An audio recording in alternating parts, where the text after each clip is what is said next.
Okay, so we've got a question. It's about tree felling, cutting down trees, cutting the trunks into logs of length x for transporting. The values of x are normally distributed. So that's the kind of question we've got. We've got a mean mu, and we've got a standard deviation of 0.16. Mu is set to a specific value, and in part A, I'm given a value for mu. So I know that x is a normal. I know what mu equals, I know what sigma equals, so you set up all of these things as normal. Okay, and then I'm finding probabilities. So these three, they're all finding probabilities, so these are all forwards. And what do we do on a forwards one? We draw a sketch. So we draw this, all of those bits are always the same.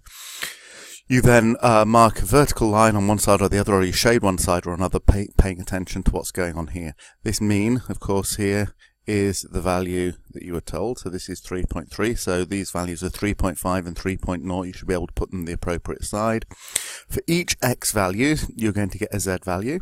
So you're going to do something minus something divided by something for each of these x values.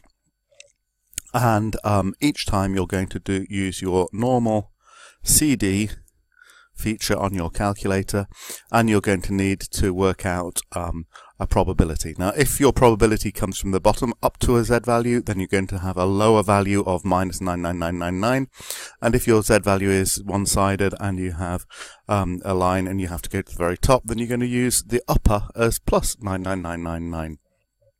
And this one that's between two z values, one of your z values is going to be the lower and the other one is going to be the upper. Okay, so that's the way we do normal forwards questions. And then this one here, we've got a batch of logs, and the probability has to be 0.025 that the length will be greater than this.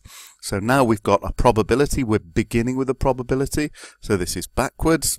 So in any backwards question, you draw the menu of 4 pictures and you choose which of the 4 pictures your diagram should look like. So you can draw horrible, grotty little pictures, maybe not as small as these, but you can draw the different kinds of pictures it can be, and then select one from your menu that actually has a probability of 0.025 and showing the length of logs being less than the cutoff value.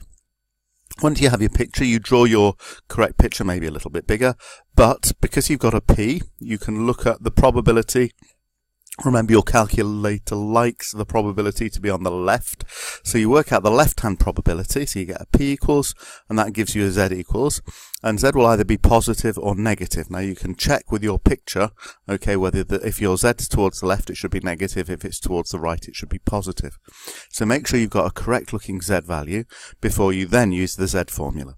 So now we don't know what the mean is this time. It used to be this, but that doesn't apply anymore. So the mean is going to be the unknown in the formula. So you're going to have a Z value that you don't know, equals a value minus the mean over another value, and you know this one and you know this one. The only one you don't know is the mean, so you can solve and find what the mean is, and that should give you the last 4 marks.